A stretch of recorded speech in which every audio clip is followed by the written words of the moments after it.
Thank you guys for coming to our third trivia night, jam-packed third trivia night. We've been doing Fangoria events for years, and I'd always wanted to do a horror trivia night, but I'd never really found the right place to do it. When Elric opened Jumpcut, it was kind of an opportunity to bring the horror community together. And when we mentioned doing a horror trivia night, he was 100% game. I always had this name in my head saying it'd be cool to have a place called Jumpcut Cafe that tailored to outsiders, tailored to independent films. Me and my wife, we kind of like decided we'll work together. I'll run events and try to create, a hub of activity and screenings and support independent film, and she'll do the food stuff. Rebekah and Elric from Jumpcut Cafe, we met one afternoon and kind of hashed out the hows and whys and what we would do. And there's no shortage of cool prizing to give away. And Elric's Jumpcut Cafe has become like certainly a hub in the film community and especially the horror community. And now we have the horror trivia night, and I haven't really been able to be part of a team because I'm still kind of wandering the halls with food, but I am going to float and help some people today. Team name is the Slaughtered Lambs. Last team on the left. Zombie Redneck Torture Family. Loomis Hardware. McCready's Beard. Susan Lucio Fulci. Cluster. Severe Head Trauma. Team Chastity Bites, baby! What was the name of the club of kids who told ghost stories in Are You Afraid of the Dark?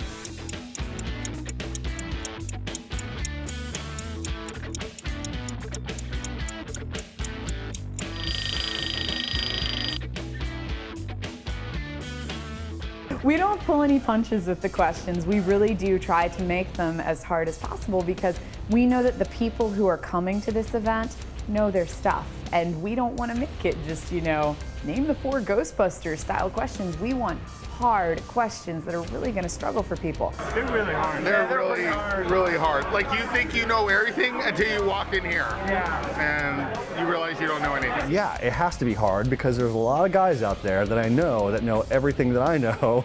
So I try to go, let me see how I can stump them. It gets pretty obscure. It's pretty tough.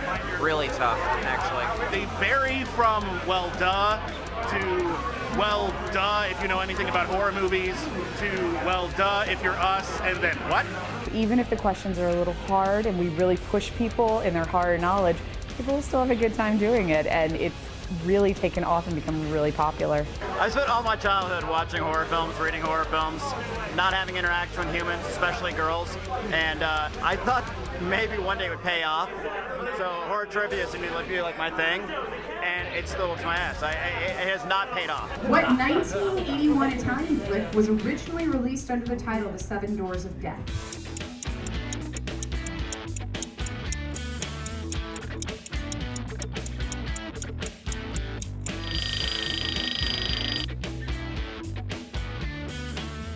How about like a good solid 4 hours of horror fans hanging out, interacting, and talking about the day or talking about what's going on in their lives or talking about horror, and it gets them out of the movie theater to talk and share their love outside of the convention circuit. And it keeps growing in popularity. People keep asking us if they can come, so much so that we've had to create a set guest list, and you have to sign up ahead of time because we have more people than when we do space.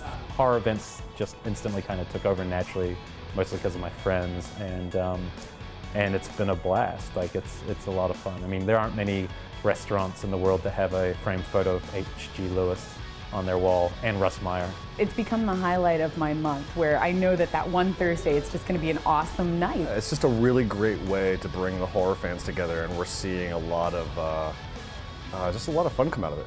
Which song is not featured on the soundtrack for Christine?